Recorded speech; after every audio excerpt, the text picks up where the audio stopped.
You are sitting inside a prison right now. You cannot see the walls. You cannot touch the bars. There are no guards, and there are no locks. But this prison is more effective at keeping you poor than any physical cage ever built, because the person who constructed it is you. You built it one belief at a time, one fear at a time, one assumption at a time, starting so early in your life that you do not remember the construction. And every day you wake up inside it, you go to work inside it, you make financial decisions inside it, and you lie down at night inside it, never once realizing that the walls surrounding your prosperity are made entirely of thoughts that you mistook for reality. The ancient Jewish wealth tradition has a name for this prison.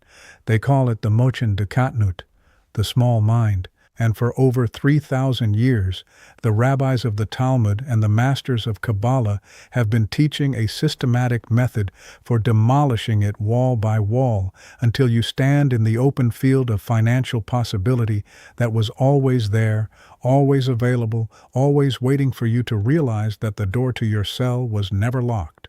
My name is Rabbi Amram, and for the past 43 years, I have devoted my life to studying the ancient texts of the Talmud and Kabbalah.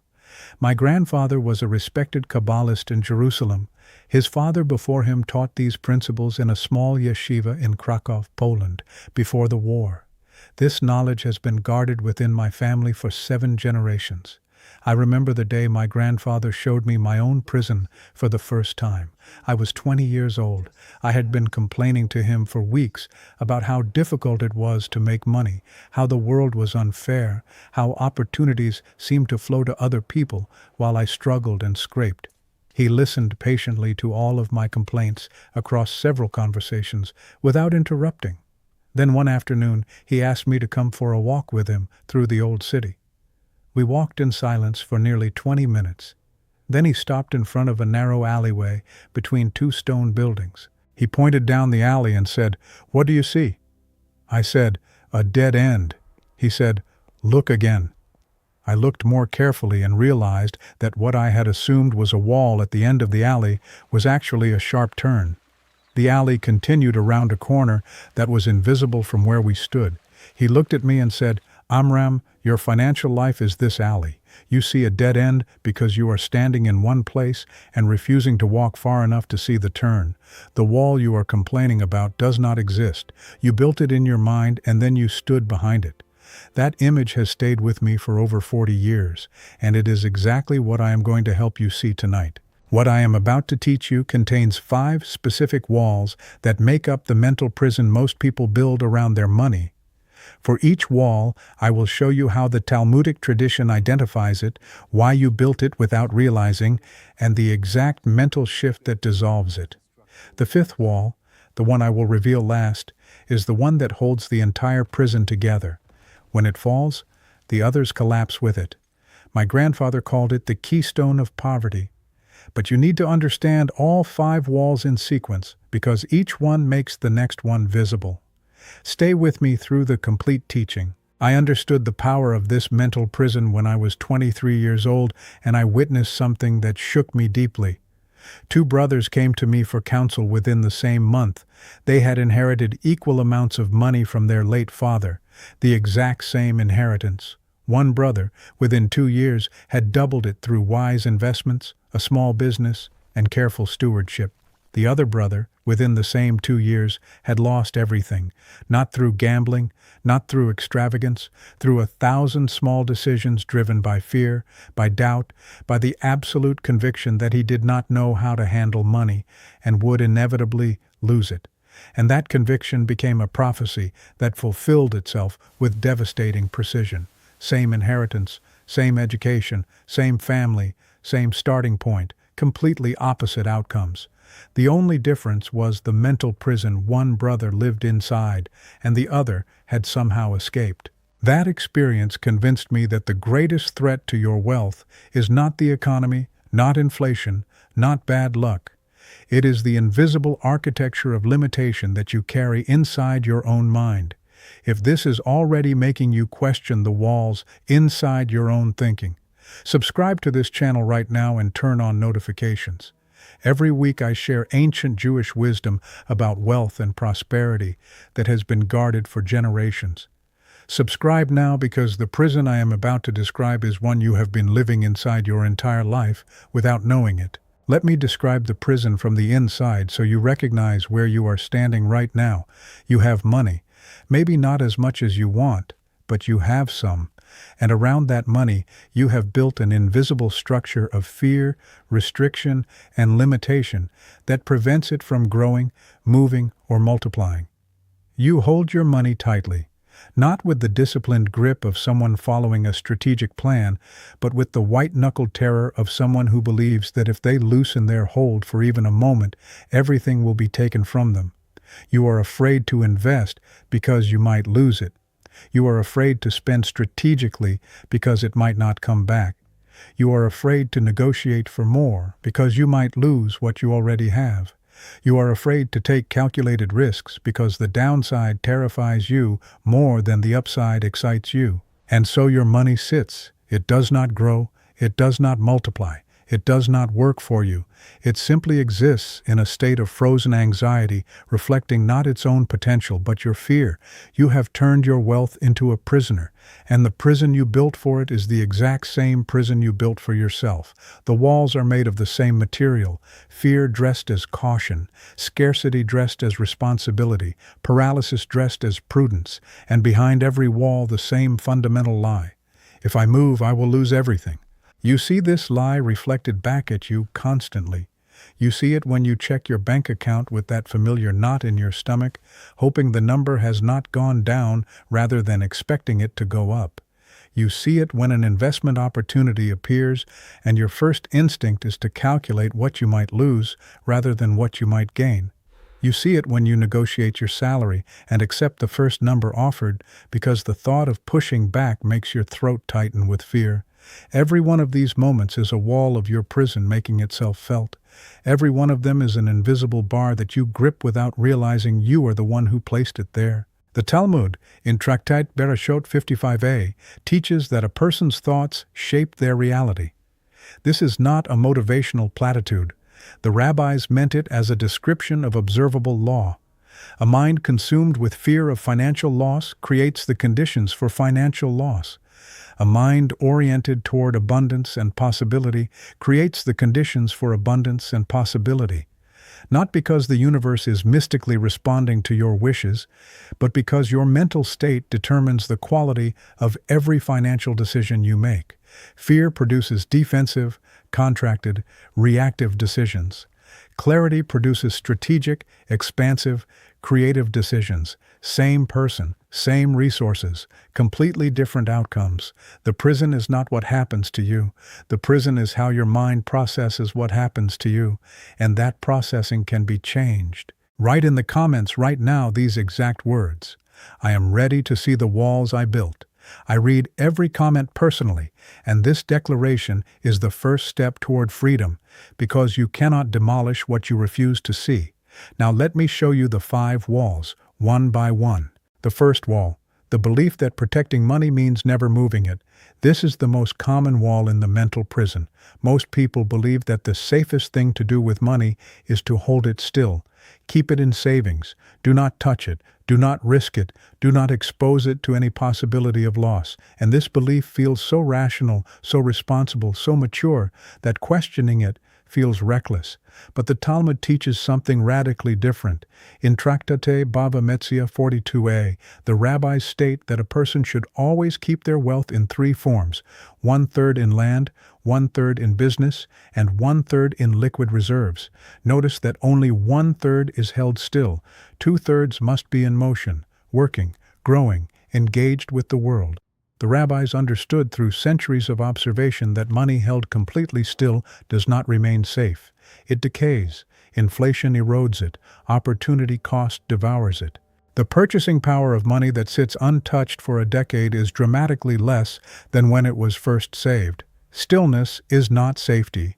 Stillness is slow, invisible loss disguised as security. My grandfather taught me this with a metaphor I have never forgotten. He said, "Amram, water that flows stays clean. Water that sits in a pool with no movement grows stagnant, breeds disease, and eventually evaporates. Your money is the same. It must flow. It must move. It must circulate through investments, through commerce, through strategic deployment. The portion you keep still is a reserve, a foundation. But a foundation without a building on top of it is just a slab of concrete in an empty field. The building is what makes it valuable, and the building requires movement. The mental shift that dissolves this wall is understanding that strategic risk is not the opposite of safety. It is the only true form of safety. A diversified, moving, working portfolio of assets is infinitely safer than a pile of money sitting in a savings account being slowly consumed by the forces that money in motion would have outpaced. The second wall. The belief that your current financial ceiling is real. Every person has an internal number that represents the maximum amount of money they unconsciously believe they are allowed to have. Some people's ceiling is 50,000. Some is 100,000. Some is 1,000,000. But everyone has one. And when their wealth approaches that ceiling, something fascinating happens. They unconsciously sabotage. They make a bad investment. They overspend suddenly and inexplicably. They get involved in a financial arrangement that loses money. They find ways to bring their wealth back down to the level that feels comfortable, the level that matches their internal identity. This is the prison at its most invisible and its most destructive. You do not see yourself sabotaging because the sabotage feels like bad luck, like circumstance, like the normal ups and downs of financial life. But it is not normal. It is the ceiling enforcing itself. It is the prison pulling you back inside every time you try to climb over the wall. I have watched this pattern unfold in hundreds of people over 4 decades, and the precision of the self-sabotage is almost mathematical. The moment their wealth crosses their internal ceiling, the destruction begins, and they have no idea they are the ones causing it. The Talmud, in Tractate Nida 70b, records Rabbi Yehoshua ben Hananiah's teaching about what a person must do to become wealthy. Among his instructions is to engage in commerce with integrity. But the deeper Kabbalistic commentary on this passage reveals something extraordinary. The word for commerce in Hebrew, masa umatan, literally means carrying and giving. The rabbis interpreted this as a metaphor for the constant elevation and expansion of one's capacity to hold wealth. You must continuously expand your internal vessel. Your financial ceiling is not imposed by reality. It is imposed by the size of the vessel you have built to contain prosperity. And that vessel can be expanded deliberately through study, through exposure to people who operate at higher financial levels, through the systematic dismantling of the identity that says this is all I am meant to have. My grandfather expanded his vessel by spending time with people who had built more than he had. Not with envy, with curiosity. He asked questions, he studied their habits, he let their financial reality stretch his conception of what was possible for himself, and his ceiling rose steadily across his entire life. Pause right now and write in the comments, I shatter my financial ceiling today. This declaration begins the process of expanding the vessel. I read every comment, and your public commitment accelerates the expansion. The third wall, the belief that you must understand everything before you act. This wall paralyzes more potential wealth builders than almost any other. It manifests as endless research, endless preparation, endless waiting for the perfect moment, the perfect information, the perfect certainty before making a financial move. And because perfect certainty never arrives, the move is never made. The opportunity passes, another one appears, and the cycle of analysis repeats. Years go by, decades go by, and the person who was always about to start building wealth never actually starts. The Talmud, in Tractate Avot, chapter 2, records the famous teaching of Hillel, if not now, when? This is not a motivational poster. It is a Talmudic principle about the nature of action and opportunity. The rabbis understood that waiting for perfect knowledge is itself a decision, the decision to remain where you are, and remaining where you are when growth is possible is not wisdom. It is fear wearing the mask of wisdom. The Kabbalistic masters taught that action taken with partial knowledge and correct intention produces results that no amount of passive analysis can achieve. Because action generates feedback. Feedback generates learning. Learning generates better action. It is a cycle that only begins when you move, and the mental prison tells you never to move until you know everything, which ensures you never move at all. My grandfather had a saying that I have repeated to myself before every major financial decision of my adult life. He said, "The man who waits for the perfect wind never sails. He watches other ships cross the horizon while he stands on the dock, adjusting his compass." Good enough knowledge with decisive action will outperform perfect knowledge with no action every single time. Every successful Jewish business family I have studied over 4 decades confirms this principle. They act, they learn, they adjust, they act again. They do not sit in port waiting for perfect conditions that never arrive. They sail with what they have and adjust their course as they go.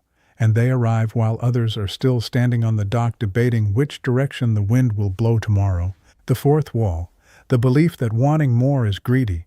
This wall is built from the same material as the poverty belief that wealth is morally suspect, but it operates differently. The poverty belief says rich people are bad. This wall says I am bad for wanting more than I have. It creates a constant internal conflict between your natural, healthy desire for financial growth and a moral voice that condemns that desire as greed, as selfishness, as spiritual failure. And so you suppress the desire. You tell yourself you should be grateful for what you have. You shame yourself for wanting a bigger house, a better life, a more secure future. And in suppressing the desire, you suppress the very energy that would have driven you to create the wealth you were meant to build. The Talmud addresses this directly. In Tractate Tamid 30 Su'e, Alexander the Great asks the Jewish sages why the human eye is never satisfied. The sages respond that only death satisfies the eye, meaning that the desire for more is a fundamental feature of human consciousness, not a flaw. The Kabbalistic interpretation of this teaching is profound. The desire for more, called ratzon in Hebrew, is the engine of all creation. Without desire, nothing would be built, nothing would be discovered, nothing would be improved. Desire is not greed. Desire is the divine spark that drives human beings to build, to grow, to create, to contribute. The difference between greed and holy desire is not the amount you want. It is what you intend to do with what you receive. Greed hoards. Holy desire builds, shares, and multiplies. My grandfather told me that the wealthiest and most generous people he had ever known were also the people with the largest appetites for growth. They wanted more, not because they were empty inside, but because they understood that more resources meant more capacity to fulfill their purpose, more ability to give, more power to protect their families and their communities. He said, "Amram, never apologize for wanting more. Apologize only if you receive more and do nothing meaningful with it." Write in the comments right now, wanting more is not greed, it is purpose.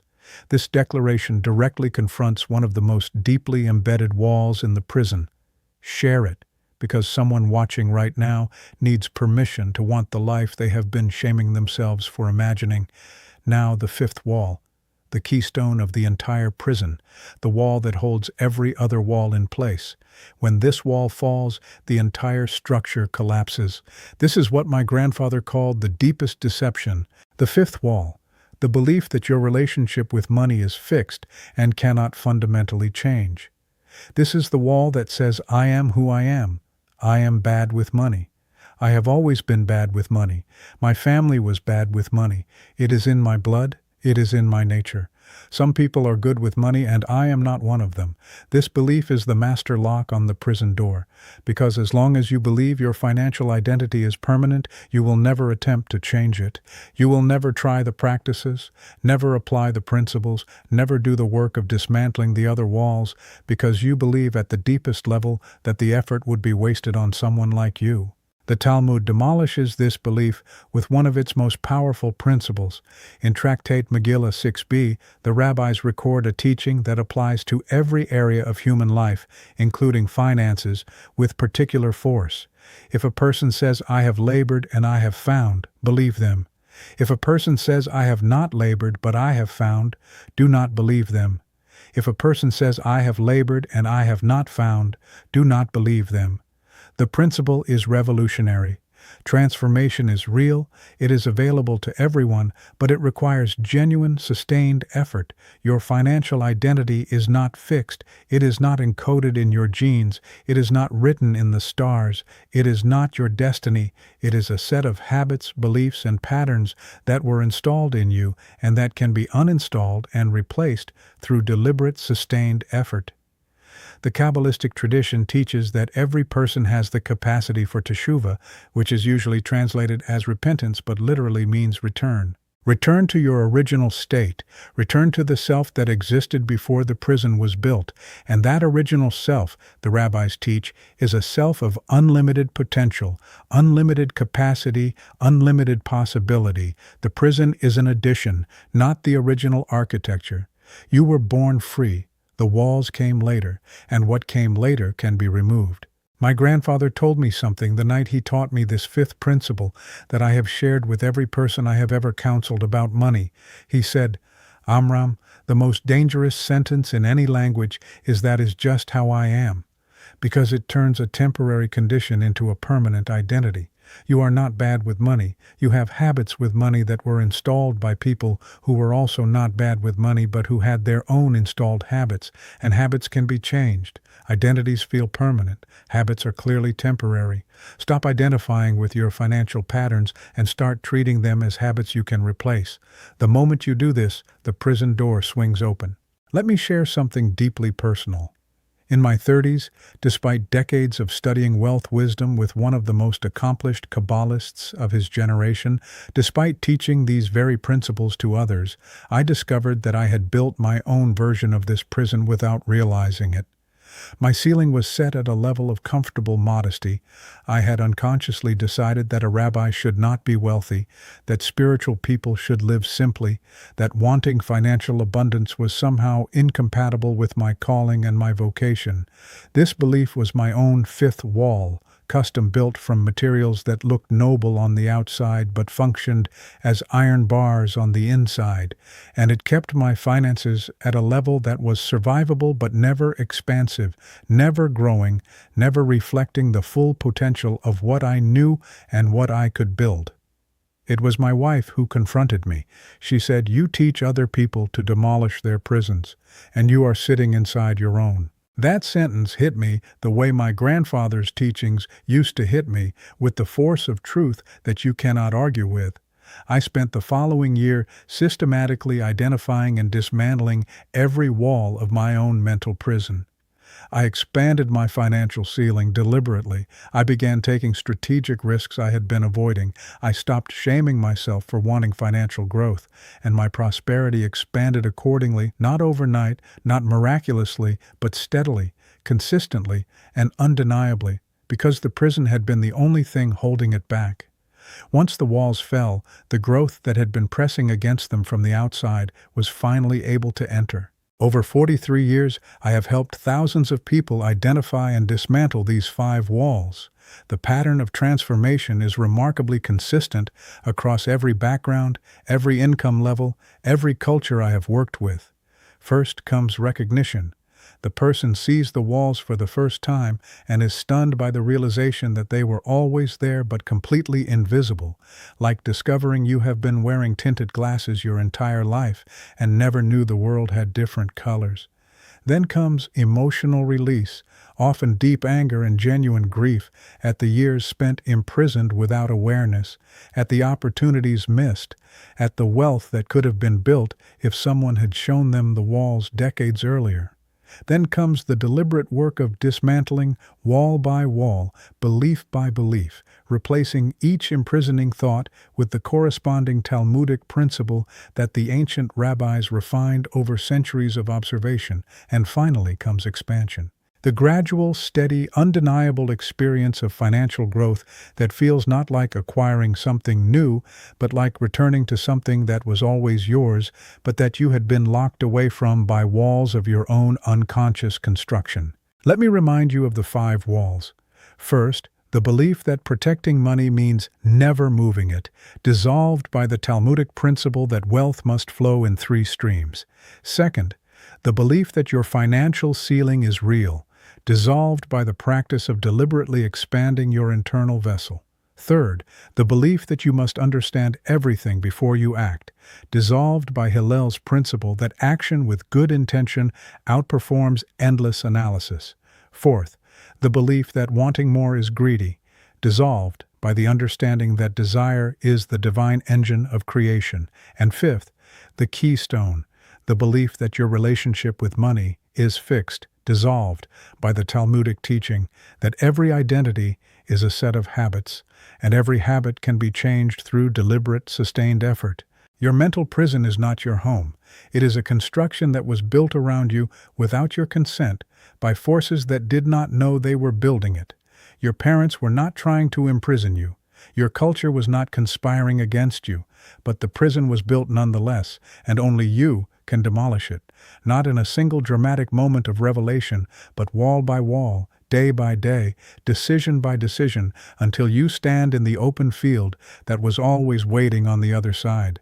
That field is your birthright, and walking into it is not arrogance.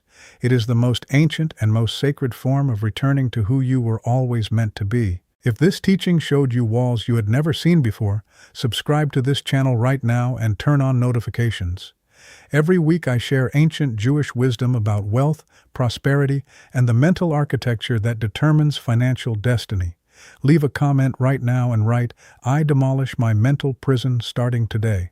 I read every single comment, and your public declaration is the first swing of the hammer against walls that have stood unchallenged for decades. If you know someone who is trapped inside their own mind about money, someone who works hard but who lives in invisible fear and limitation, share this video with them right now. Seeing the prison is the first step to leaving it.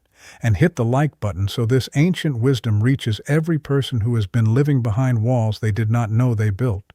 May you see clearly the prison you constructed in innocence. May you forgive the builders, including yourself. May you find the courage to swing the hammer against every wall that has kept you from the prosperity that was always yours. May your mind expand from Mochin de Katnut, the small mind, into Mochin de Gadlut, the expansive mind, where possibility has no ceiling and abundance has no limit. And may you walk out of the prison you built and into the life you were created to live, free, prosperous, and unafraid. Shalom.